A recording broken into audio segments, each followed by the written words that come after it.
A few seconds.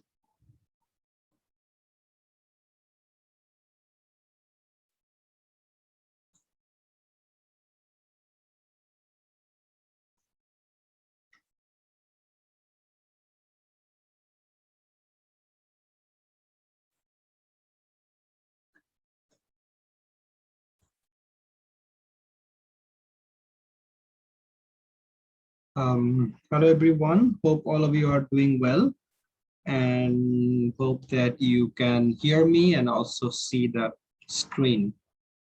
Am I right? Yes, it's visible. All right.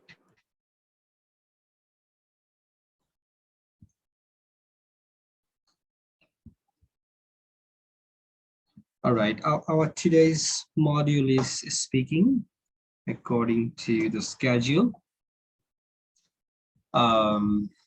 In today's class, what we are going to do, we are going to learn about this test, how it takes place, the general rules, and also about the marking criteria, what the examiners will look at. And as the test has 3 parts, we'll explore part 1 today and also get some tips and techniques of part 1. And then we'll have some practice sessions of part 1. So let's get started.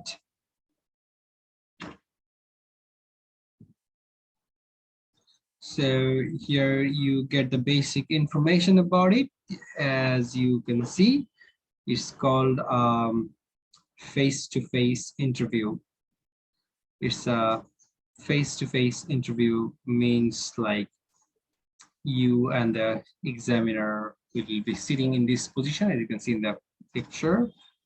Normally, this is the situation you are going to experience. But yes, there is a recent development. Some of the interviews are being taken on video calls.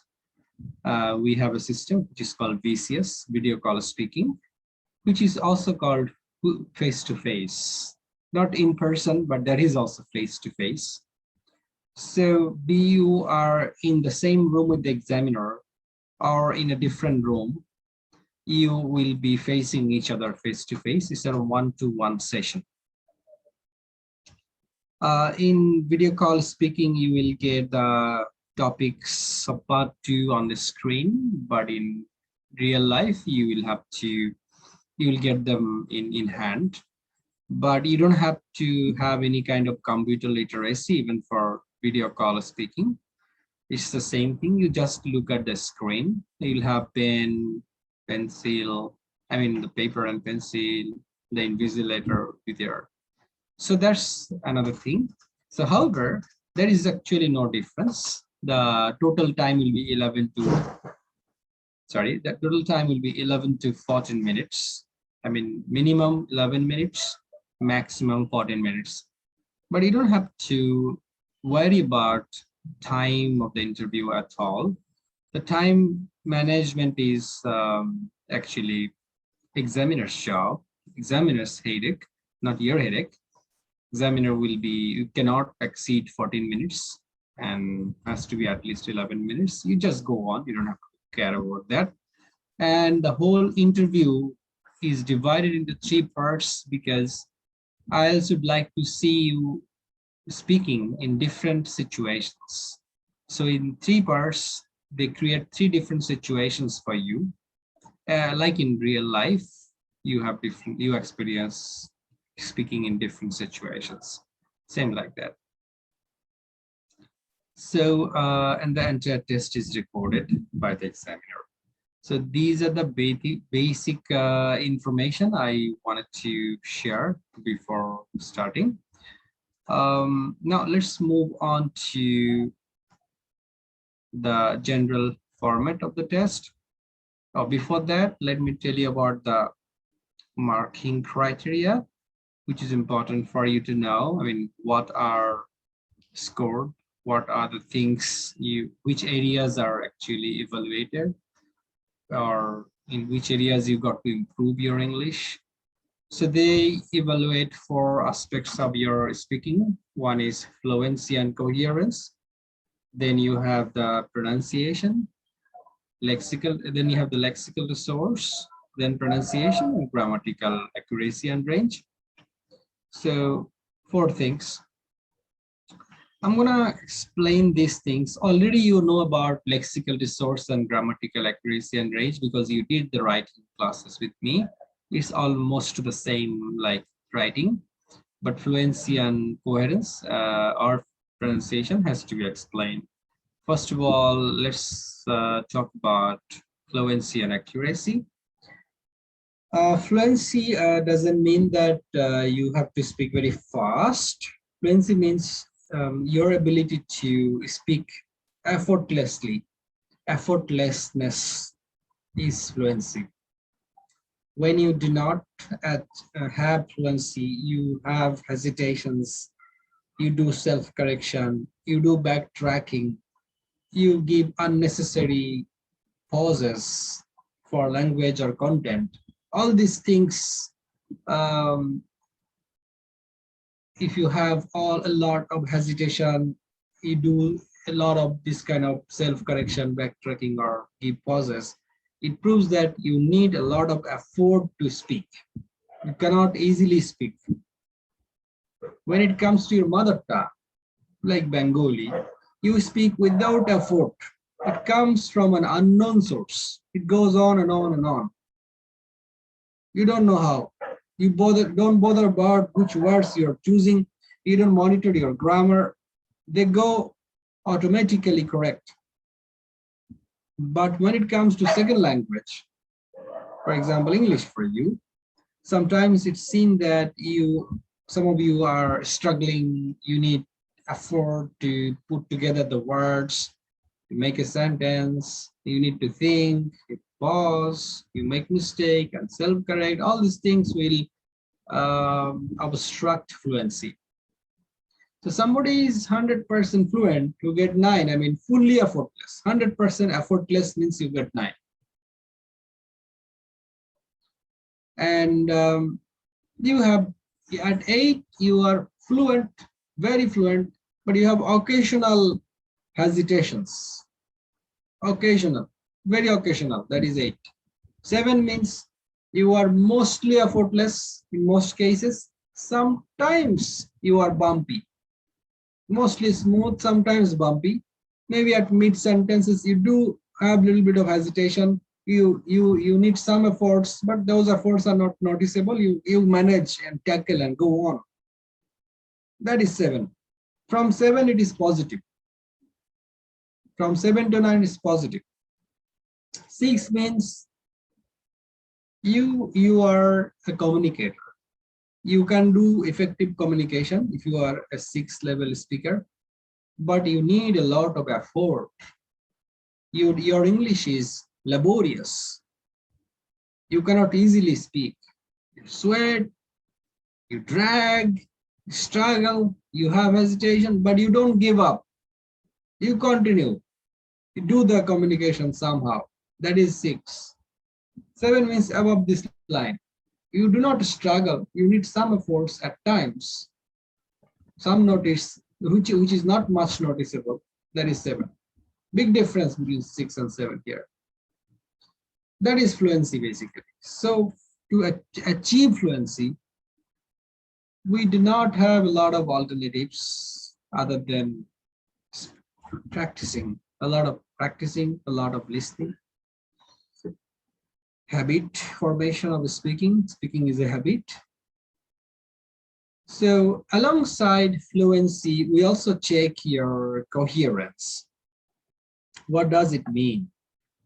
Coherence means you not only have to be fluent, you also have to be relevant to the questions. The questions asked to you, you must answer that question and develop it. So content matters. We are having background noise. You're requested to mute unless you have an issue. So that's relevance and topic development, two things are attached to fluency. It is important. You the topic, that person's English wouldn't count. You have to be to the point as well. So your content matters. What you are saying, that matters too. Also, your organization of the content, logical sequencing of ideas. First you say word, then you say word, then you say one by one. Are you sequencing and linking up, and you can develop a connected and coherent discourse or not? And you also have discourse markers or use of linking phrases, references. Uh, all these things are marked under fluency and coherence. So I think it's understood that you have to speak effortlessly. Also, you have to be coherent. You have to put forward your ideas and develop the ideas. One thing I'd like to talk about fluency here. Fluency doesn't mean that you will become an artificial intelligence and go on and on and on. You may have some pauses even at band 9. No problem. Even 9-band speakers give pauses. Why? They don't pause to get hold of a word. They don't pause to accumulate the sentence structures. They pause to think of the next idea. If you pause for ideas, for example, I'm pausing now. Those pauses are fine, no problem, as you do it occasionally. Yeah, too much pauses won't be good. So examiners do understand, why are you pausing? Are you searching language or you are searching ideas? Examiners can absolutely understand, even you can understand. So if you are searching language, that's negative. If you're searching ideas, that's okay, no problem. You can have that. Even sometimes pauses are beautiful. Beautiful to give a pause and wait to see the reaction of the audience. Good big orators do pauses. All right, so that's fluency and coherence I'm talking about. So I'm talking about marking criteria. So fluency and coherence is clear, I hope. And next, I'd like to talk about pronunciation, because lexical resource and grammar are already known to everybody. So when it comes to pronunciation, nothing to worry for people like you, or I'd say nothing to worry for the people of Bangladesh. Chinese people are worried about it, or a lot of Arabs are worried about it. However, in Bangladesh, I interviewed people from different countries. I've seen that Bangladeshis, do much, but it depends on a lot on your mother tongue background, how you're pronouncing the target language. As you see, Indians have a particular type of pronunciation because of their mother tongue background. That's kind of Indian English. But compared to that, good speakers of Bangladesh would even get 9 in speaking, 9 in pronunciation. So what we look at when we are marking the pronunciation? Before I talk about what you look at, one thing I hope you know, the difference between pronunciation and accents. It is not expected that you speak like the British, or you speak like the Americans or Canadians or Australians. Not necessarily. If you have that, that's okay. No reward, not money, maybe impression. But don't try to artificially do that. It's not required. You're not required to have accents. Are actually regional, depends on where you grow up. Some stresses, accents even vary from town to town, from even area to area. So don't worry about that. But what is expected here is we look at basically two things. Number one, on the right side, you can see pronunciation of individual word or words, isolated words, how you are pronouncing the sounds, the phonemes, every single sounds. So those sounds are pronounced correctly or they are mispronounced. That's what we look at. And those sounds are free from or almost free from your mother tongue influence. It is expected that your production of individual sounds are free from your L1 influence. L1 means your mother tongue. Your mother tongue has an influence on your second language pronunciation. But when you come to an advanced level, you get rid of this influence and you speak well. You see, when people from Chittagong speak standard Bengali, on their standard Bengali, there is an influence of the Chittagonian local language. Similarly, the people from Sylhet or blah, blah, blah, they have, this is very normal. So we try to minimize it as much as possible. So when Chinese people speak English, we understand that there is a Chinese overtone. The Chinese influence is here. And Arabs speak, there is Arabic influence on it. So at higher level, you have to get rid of this. Even at band 8, there may be minimal influence of L1, but that does not impede meaning. So you get 6 if your individuals, some of the individual sounds even are mispronounced, but those mispronunciation does not impede meaning. There is nothing to worry about it. As if you do not mispronounce any word, but you have a little bit of L1 influence, it may be 7. But if you have some mispronunciation, it will go down to 6. But when your mispronunciations will start impeding the meaning, impeding communication, that means you mispronounce in a way that the listeners cannot understand what you want to say. It happens with Chinese people a lot. Sometimes because of their mispronunciation, we don't understand the meaning. We can't get them. But it doesn't happen with Bangladeshi people. Yeah, they say they don't know. Bangladeshi people do not know this pronunciation. Many of them do not know pronunciation of V for verb because the V sound doesn't exist in Bangla. Again, they cannot pronounce the Z for zoo because the Z sound doesn't exist in Bengali. But this kind of little slight mispronunciation does not impede communication. So still you are safe. You'll never go below 6. But this is not the main part of pronunciation. This is the minor part of pronunciation. The major part of pronunciation is on the left side. The intonation or stress or rhythm, whatever you say. The individual or pronunciation, that's what how you are producing every sound, every isolated sounds, every individual sounds.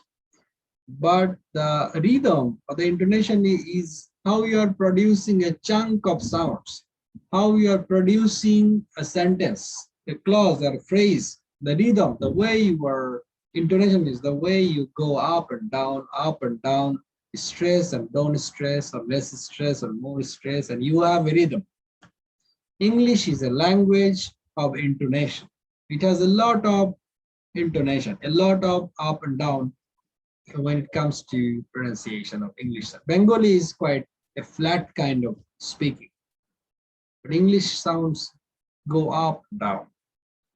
So this up and down, when you do meaningfully, call it meaningful chunking.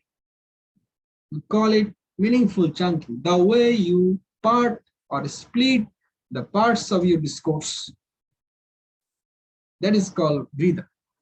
The rhythm of pronunciation is related to fluency. When you are fluent, when you are effortless and natural, and you mean and feel the language, the rhythm comes in.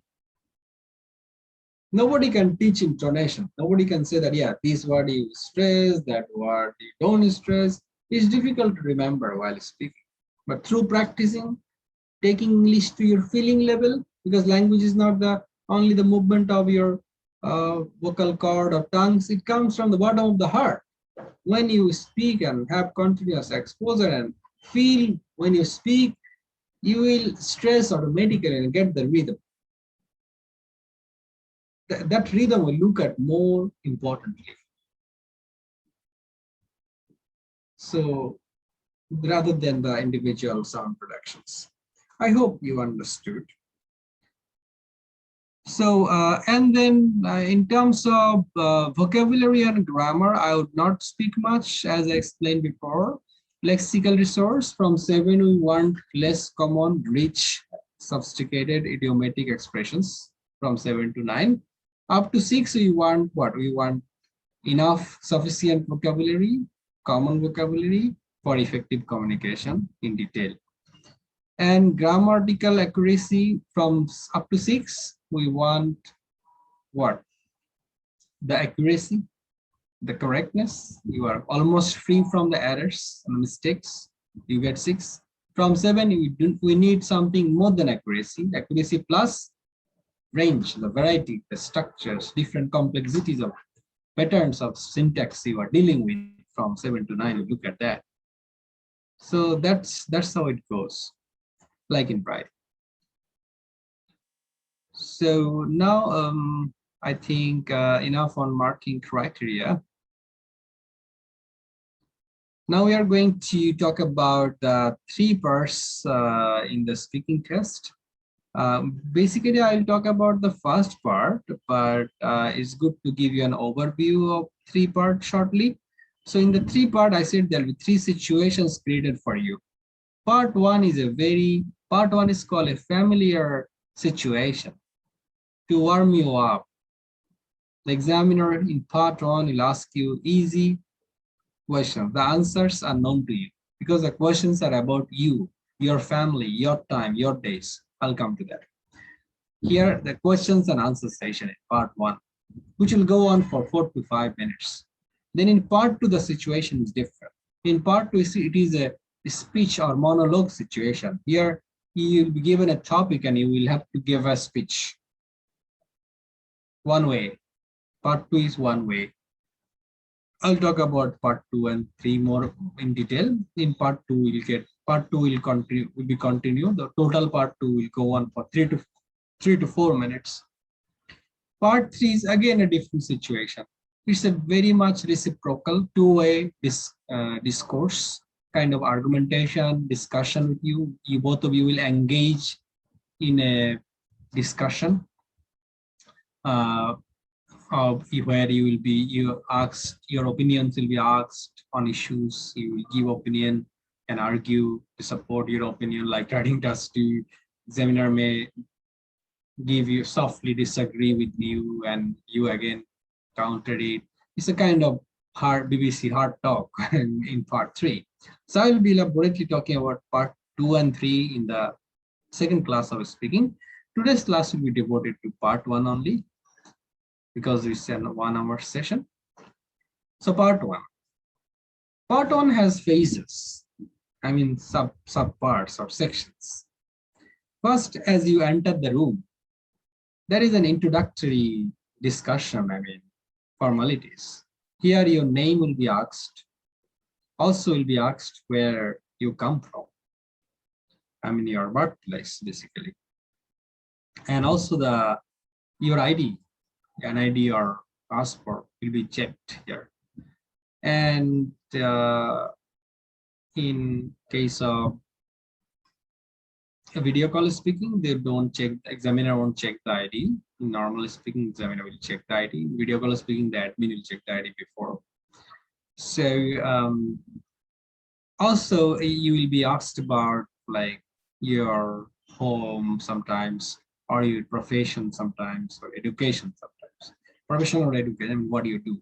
So these are kind of common set, open, same for all candidates, similar for all candidates. So this part does not actually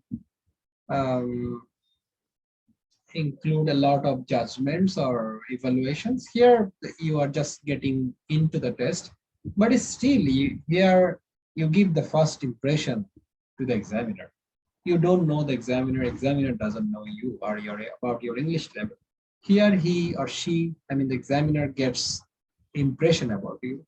So practice this part before a lot, how you mention your name, how you say where you are from, how how you talk about your home, surrounding of your home, your neighborhood, or what you do. Maybe if you're a job holder, you may have to talk about your job. If you are a student, you may have to talk about your education. So it's not all maybe about home or residence or about profession or about education. So this is phase one. I would call it a warm-up session of part one, and is similar for all candidates. So as the questions or topics are kind of open here, it's same. So you develop some good answers and practice them so that examiners get an early impression about you, good impression about you. Then real test starts when the examiner say that let's talk about this or let's talk about that. Here, the examiner in part one will ask you familiar questions on two topics. Topics are familiar. He will be using two topics. So like your friends, your family, your hobbies, your maybe your experience of dance, song, internet, all about your experiences, not anything general, hardly.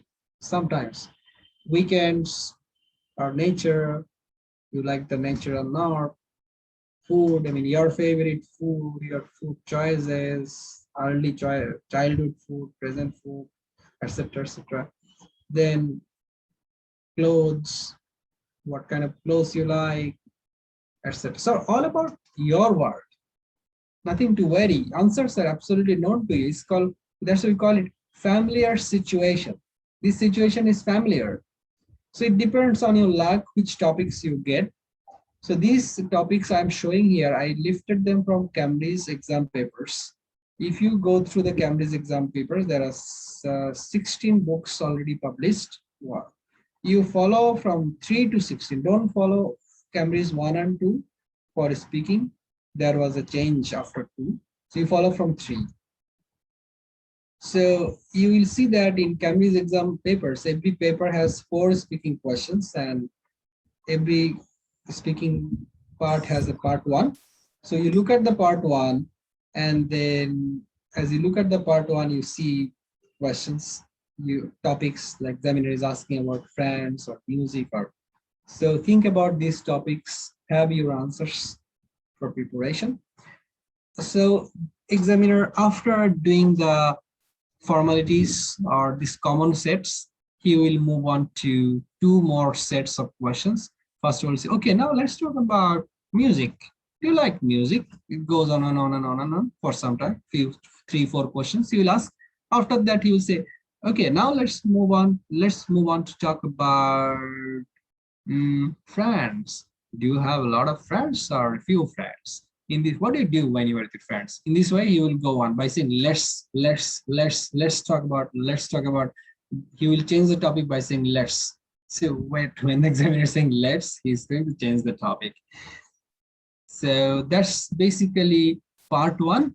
Now we will see a sample set of questions to draw your attention to actually the norm, what types of questions. These are the questions I'm showing here. They are example questions. These examples are carefully chosen by me. They are representative. They will tell you about the internal format of the question. Everybody knows that there is part one, there are common questions and 2 familiar topic questions, but what types, what are the subtypes, what are the things examiner is actually trying to test here? By looking at these questions, you understand. As you look at the first set here, examiner says, let's talk about vacation. Oh, vacation. Look at the questions carefully, critically look at the question. What do you usually do on your vacation? What did you do on your last vacation? Do you have a plan for the next vacation? How have vacation activities changed in your country over the last years? If I ask you to divide these questions into different groups, like, if I ask these four questions to divide into two groups, can anybody do that? On any basis, can you group them into two groups? On any basis, anyone? Feel free to unmute and say. Yes. Yes. Would you please? It's Yeah, on tens. yeah. Somebody saying based Uh, on tense. yeah, Yeah. I am Any other? actually. Any? Yeah. Would you please allow me? Yeah, sure. Actually, I can group this actually based on about usual activities, and then uh, my last activities regarding the particular topic, a particular matter, and again my plan, future plan, and Thank you. some other Thank you. Very activities good. Very regarding good practice. observation. Thank you. So as Thank we you do so not much. have, thank you. As we don't have time, so I'm giving the answer. Actually, as you look at these questions, first three questions can be in one group, the last one in the other group. Why? Because first three questions are absolutely personal. What do you usually do? What did you do on your last vacation? Do you have a plan? It's about you. But the last question, how have vacation activities changed in your country over the last years, over the years? So last question is not about you, but about the society, about your country, what's going on. So last question is a bit general. So this is one norm in part one, that they will ask 2-3 personal questions and they will jump to one general question. That's one thing. Okay. Another, this is one observation. Same thing you can observe on the right side when the examiner is saying, let's talk about. You see the first two questions. Do you have any favorite colors? Personal. Did you like the same color when you were a child? Personal. But are there any special colors in your culture? That's about the society. So be prepared to answer one general question and some personal questions. That's one observation. It always happens. Another thing is, which everybody noticed, someone already mentioned the tense is there. Yeah. First three questions examiner is asking to their representative samples. First question, what do you usually do on your vacation? Examiner would like to see how comfortable you are in speaking present tense, how you are speaking in present simple tense, that I do what. Then what did you do on your last vacation? Examiner would like to say, can you speak in past tense easily, effortlessly? Because did you? So, or you struggle. Many candidates struggle with the past tense because in real life you do not have the habit of speaking in past tense a lot. Then how have vacation activities changed in your country over the years? In this question also, examiner is trying to test your ability to use past and present tense together in the same sentence, the same discourse.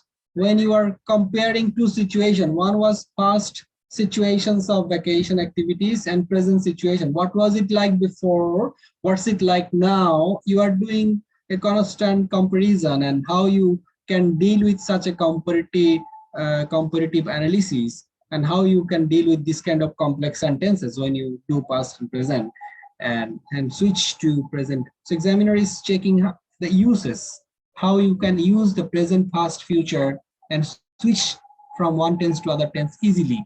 That's tense based. And same happened here also. Do you have any favorite colors? Did you like the same color in when you were a child? All the time in part one, examiners ask you a question in present tense, push you to the past to check on you how you do. So practice speaking past tense a lot before going into examiners. Candidates often may come up with mistakes whenever they use past tense. They forget to use past verb forms. All right, so these are some of the norms I wanted to tell you, that there are personal questions also One general questions, and questions are usually tense based. Now we'll be, I think the part one format is now clear.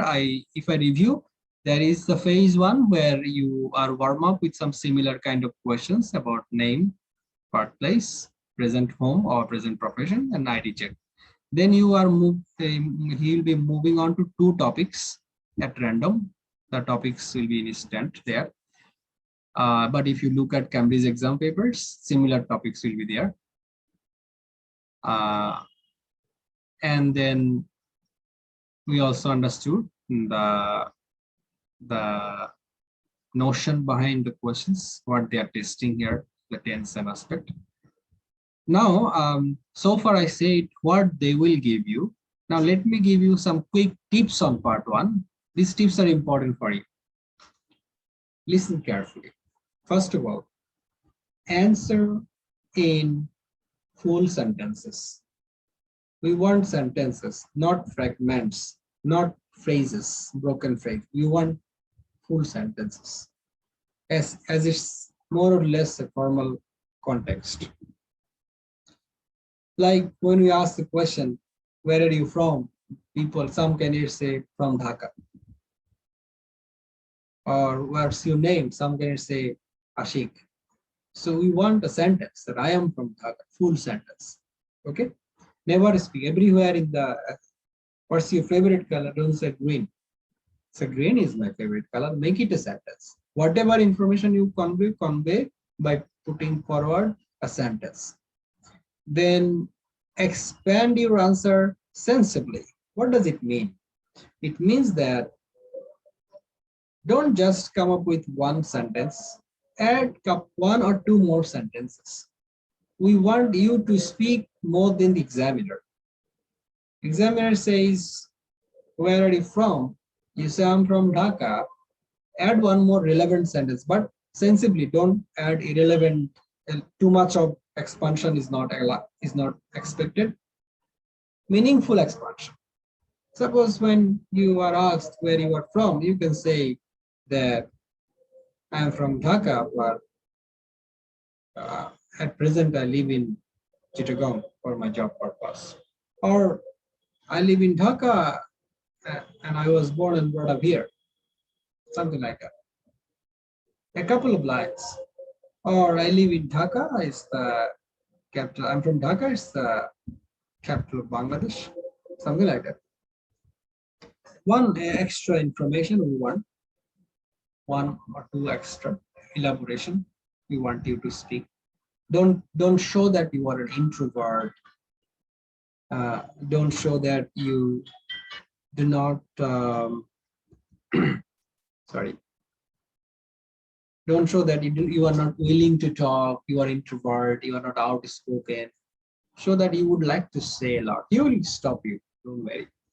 So try to expand, but don't be very like a parrot. Some candidates take this tip and they start speaking, continuing to speak. Like when you ask, where are you from? So I'm from Chittagong, it is the commercial capital of Bangladesh, it is a hilly district, it has a beach nearby, blah, blah, blah. They keep saying and saying, which is very mechanical. It sounds meaningless. So only expand sensibly. Expand sensibly. Next, follow the verb tenses of the questions. Follow the verb tense. Am I audible? I have background Azanto. Yes, you Am I are audible? audible. Yes, yes. All right. So follow. Thank you. Follow the verb tenses of the questions, which I already said. As you see, the questions are into tenses. Like when you say, what do you usually do on vacation? Say on vacation, I go traveling. I enjoy visiting places. I explore new culture, new places. As a present tense, it's all present. What do you do usually? When the question is, what did you do on your last vacation? On my last vacation, I went to St. Martin, or I visited a couple of countries on my last vacation. like Singapore and Malaysia, something like that. So you should be careful about the tenses, which I told you. You need practice for that. Notice, I mean, don't like be callous. Be carefully listen to the examiner. He's asking in present tense or past tense. It's true for part 2 and 3 also. There will be also tense issues. Then the third tip is interesting. Use imagination if needed. Means sometimes you may not have enough to speak, or we may not have a real answer, or the real answer may not be good enough. So what you do is that try to develop your answer when you do not have the real choice.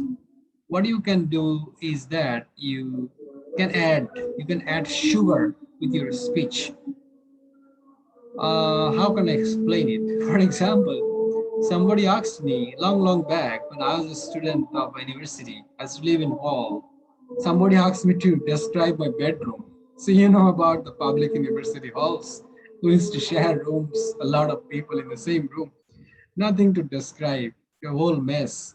So I decided to create a fantasy, and in my imagination, I created a bedroom, the ideal bedroom, and I described the imaginary one, not the real one, and I got a high score. Because in the imaginary one, I could say that my room is very big and spacious. I could say that I had uh, pictures or photos of great people on earth in my room. As you enter my room, you will be bewildered to see the luxury. It's an enormous room, blah blah blah. But you have the plasma TV, whatever I wanted to add, I added because it's a personal question. So it happens. I'm not saying that you will always tell lies, not like that. Sometimes you may have to add up. Sometimes it happens if somebody asks me what do I do on my vacation, if I give my real answer, I would say that actually I do not have vacation all the time, as I do multiple jobs. If I am on leave on one job, I have another job open. Now my nearest azan started. Actually I cannot afford to continue, so let's wait for the azan to finish.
Yeah, I was saying that you sometimes some candidates do not have a proper answer, so you can imagine an answer. When somebody is asked like, how did you do on your vacation? I'd say on my vacation, I do many things. It depends on the types of vacation. On summer vacation, I go to village and enjoy the summer foods, mix up with my village people. If it is a winter vacation, I go traveling. I travel to different places of historical importance and natural beauty, etc., etc. What did you do on your last vacation? Some people say, "Oh, I forgot." You can, or I didn't go anywhere. If you say I didn't go anywhere, the conversation terminates. You can use any vacation or your best vacation as your last vacation. Keep saying. So I'm saying that imagination helps. The more imaginative you are, the more of a storyteller you are, the better performance you can do. It is a performance time. You have to perform, speak. And if you cannot speak because you do not have the experience, if you do not have a favorite color, you say that I don't have any favorite color, you cannot speak. So make a favorite color. You create opportunity for you to speak and speak your best, because that's why you may add up imagination. Is possible only in part 1 and slightly in part 2. In part 3, it is impossible. That is very realistic.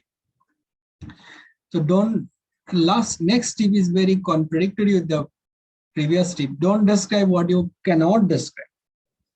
I said that expand your answers. I said use imagination, speak more and more, be a storyteller. Again, I'm saying that don't describe what you cannot describe. Sometimes speaking more means to put you in trouble. Don't put yourself into trouble. Speak easy things. Don't enter into complicated things. You don't have to describe everything that really happened. Cut short the story and be on your comfort zone. Don't show your weakness. Show your strength and get the score. For example, when you ask me to talk about my last vacation, I'd say that on my last vacation, I'm going to Cox's Bazar with my family members, and I stayed in a 5-star hotel, and the hotel was big and exciting. The rooms were enormous. There were pools, and in Cox's Bazar, we visited a lot of beaches like Inani Beach, Inchori Beach, Laboni Beach. All the beaches are beautiful. Inani is very exclusive because it's calm, quiet, and secluded, and it's not very crowded. And you can do anything on the beach. You can play football. You can go surfing, etc., etc. We played football with our family members, and it was very exciting. In the evening, we went shopping. We bought lots of souvenirs and local products, and we ate out for dinner. We tried a lot of exotic food like crabs, snakes, dry fishes, etc. So all these things gave me a lifetime experience. My last vacation was really unforgettable. I gave a description of my last vacation, but in my description, I was tricky, very technical. Within seconds, within minutes, I moved you from hotel to beaches, from beaches to shopping, from shopping to dinner. I finished everything. Also, I said what I did on the beach. But I cut a lot of stories here. I didn't tell you what exactly happened when I was playing football on Inani Beach, and how my feet got cut by a broken shell, and how I was bleeding, and how somebody helped me. Also, I didn't tell you the story that somewhere in Himchuri, I tried to steal coconuts. I was trying to climb up the coconut trees, and I fell down and I got hurt. I didn't say those things because I thought that if I enter into those stories, I'll forget the necessary vocabulary, and I will start hesitating, and I will need more effort, and I'll lose marks. So I remained on my comfort zone and hide my weakness and gave my strength and continued, and got examiner was happy with me, and I got happy with the score. That's what I am trying to say. Don't describe everything. Describe. Some people say about their vacation, they start to describe every bit of it, that they get up early in the morning, even the night before they go to bed, and they early in the morning get up, and they hire a bus and start their journey on the bus, and they start enjoying the natural view out of the window of the bus, and halfway through the bus broke, and they got down from the bus, and the time is over. They could not even take you to Cox's Bazar. So don't need to tell everything. Cut off. Make it easy for you. Be on your comfort zone. At the same time, try to expand your answers and use imagination, and when necessary, be the designer, be the omniscient speaker, be the director of what happened in your life. No problem. We are not going to verify whether on your last vacation you really went to Auckland Beach in New Zealand. Whether you have a visa on your passport or not. We're not going to check. You can make a story, but don't describe unnecessary detail to put you into trouble. Then the next one, I already hinted that try to give positive answers. If you say, do you have a plan for the next vacation? If you say no, the conversation terminates. If you say yes, it opens up the opportunities for you to speak. So positive answers are better. I'm not saying that you can never give negative answers. You can. If I say no, and if I have a reason why not, that is okay. Usually, if you say yes, it's easy for you to speak. When you say no, you actually do not have much to say. That's why I recommend yes answers all the time. Ask the examiners to repeat if you don't understand a question. Yeah, feel free to ask him to repeat in any way. Can you repeat that? Tell me, I couldn't hear you, I didn't understand. Would you please repeat that? Pardon, sir. Whatever you want to say, you don't have to be very polite. It's not a job interview. No need to be polite.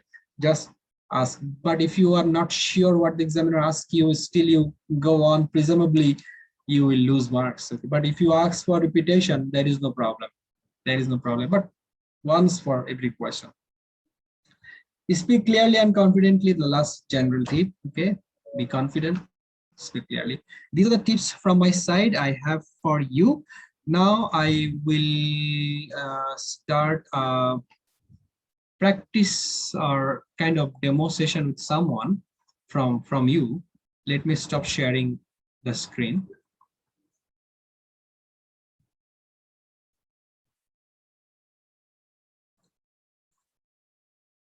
Okay. Who is interested to participate in the demo interview on part 1 only? Anybody interested? Yes, I'm interested. Okay, you unmute yourself and just give me a few seconds. Yeah, yes, of course. Yes, of course.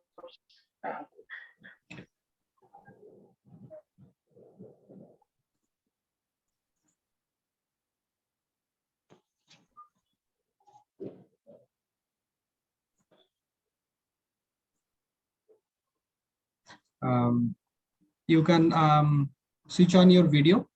Yes, of course. Yeah, sure. I'm clicking on it, but it doesn't work properly. All right, Mr. Akhtar Hussain, right? Yes, this Right, no Dr. problem. Hussain. So welcome to the speaking test. This is Ashik. Can you tell me your full name, please? Oh, this is Muhammad Akhtar Hussain, alias Mukul. Thank you. And what should I call you? You could call by Mukul. Thank you, Mukul. And Mukul, can you let me know where you come from? Oh, actually, I'm come from Kumila City Corporation right now. Actually, I born and brought up in Dhaka City. Because of my professional activity, I'm now living in Kumila City Corporation. Right Thank now, I'm you. in Kumila. All right, let's talk about what you do. You do a job or you are a Yes. student? Oh yeah, I do. I do job. I'm doing a job in a government service. I involved in a teaching profession as an associate professor in sociology at the Norfolk University Government College in Kumila. What's good and what's bad about your job? Actually, good one is, of course, whatever I know and what knowledge I just gather, I can convey all these things for my students. This is good. And sometimes I feel that actually in this profession, I have to remain around the year, I have to remain as a student. Thank you. Let's talk about your weekends. What do you usually do at weekends? Actually, I like writing. I wrote two epics. For this reason, whenever I get the weekend time, and I try to write something in Facebook, and try to write something in another kata also. And also, I fond of just music. I hear music. and this is how sometimes I go out with my family member. What To did do you do on your last weekend? Actually, last weekend I just went out with my family to my mother-in-law. Just resides beside me, and just as every members of my family, they are because of coronavirus, they're becoming bored. For this reason, just we spent 2 or 3 hours in my mother-in-law house. Do you have any special plan for your next weekend? Uh, Actually, I have a special plan. Yes, very good question. Because few days back, my mother died because of coronavirus, and I have a planning. I am going to leave Kumilla for Dhaka for Milad. That is Chollisha. I have to attend. This is actually happened on 28th April. My mother attacked with the coronavirus, and her lung was affected 65%. And actually, she was on 77 with various complications. Thank you. So this Let's is the talk plan. about colors. Do you Oh, have any favorite color? yes, I have. I have a ash color. I like very much ash color. Why?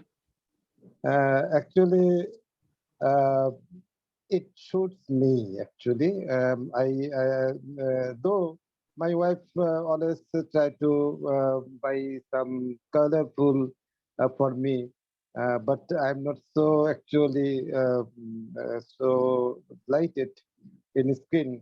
So I think it suit me. That is why that color suit me, and I like it. Did From my you point of view, did you like the same color when you were a teenage?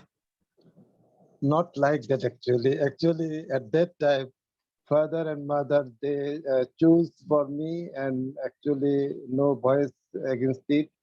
They just choose it, and we just wear it. Actually, at that time we had Okay. no Are choice. there any special colors in your culture or in your tradition? Yes, of course. Boishaki. It's colored white and red. Women wear white and red, and men wear the Punjabi white and red. And another culture also, that is Fagun, yellow color, and lal shari they wear, and Thank gada you. flower. Thank you All, very much. You did thank you well. very much.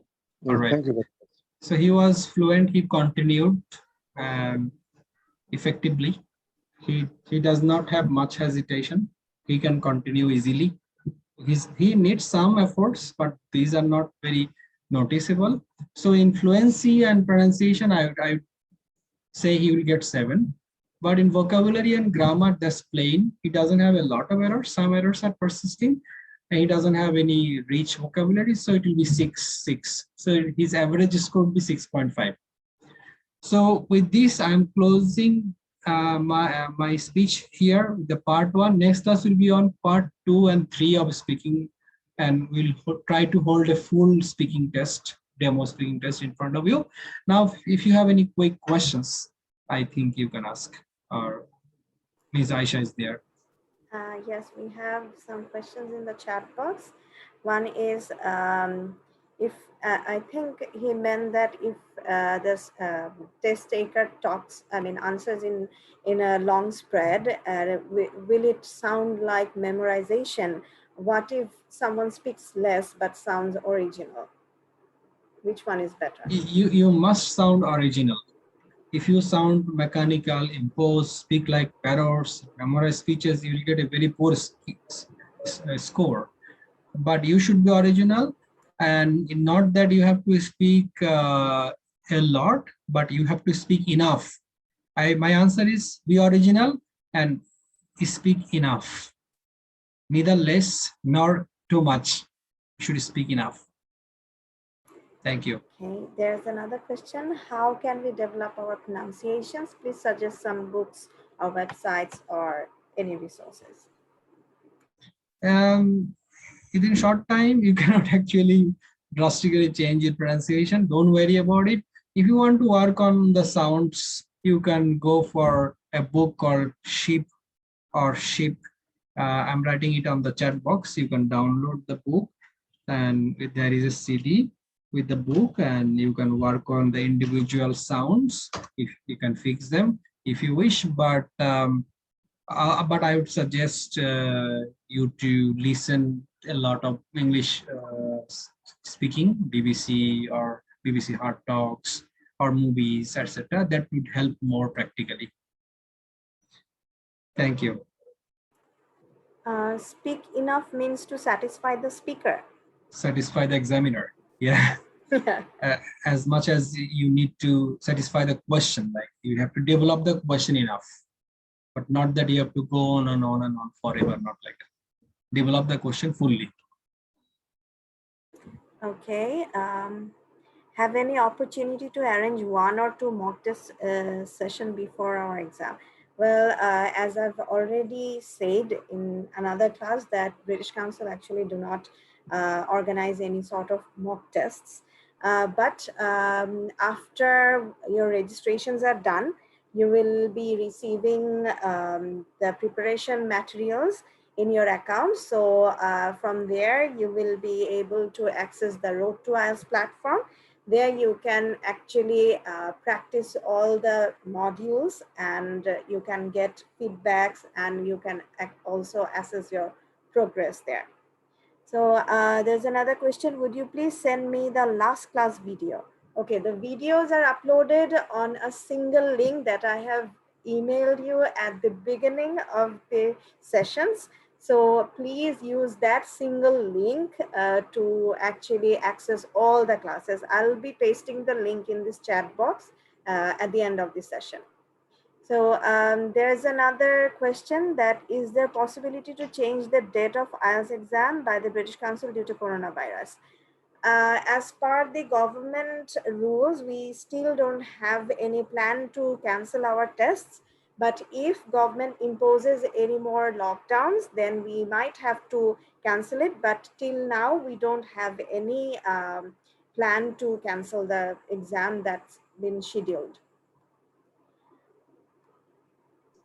Okay, please write the book's name for pronunciation. Written 3 times. Yeah. Okay, any more questions? You may unmute yourself and speak.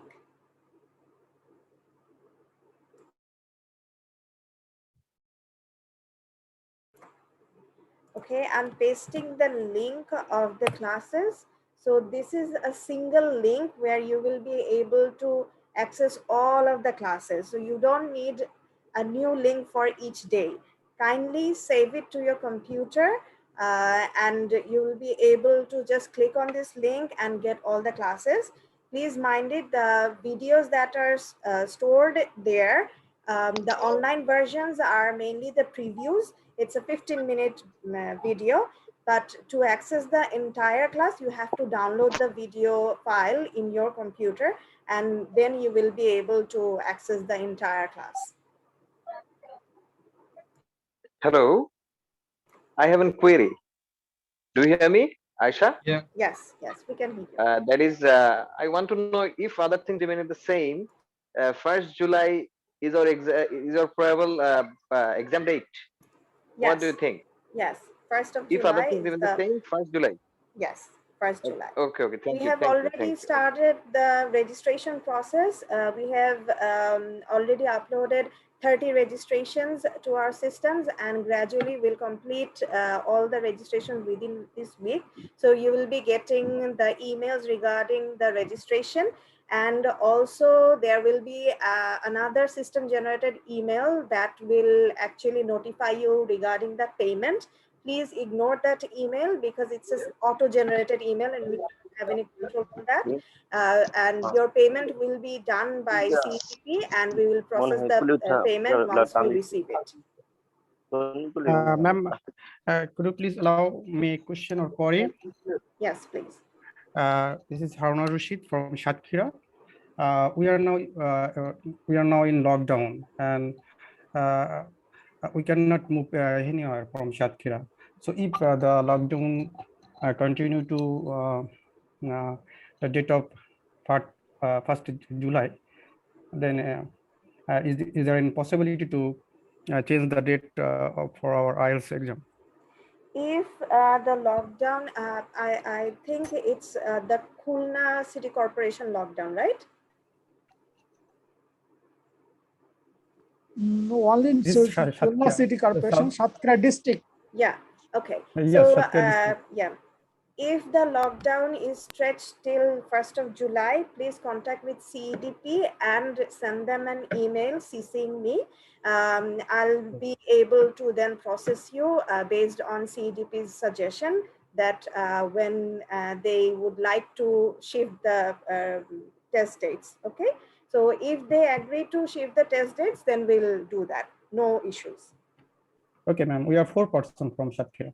Okay, so if the lockdown stretches till 1st of July, just drop an email to Fuad Bhai and keep me in copy, and at least request him to reschedule your test date.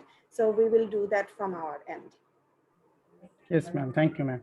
Thank you, Arsha. Any more question?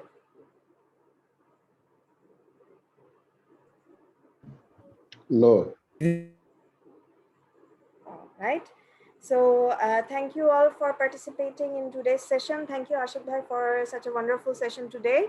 Hope to see you everyone on the next session. That's on Thursday. Have a great evening and good night. Bye-bye. Bye. Thank you.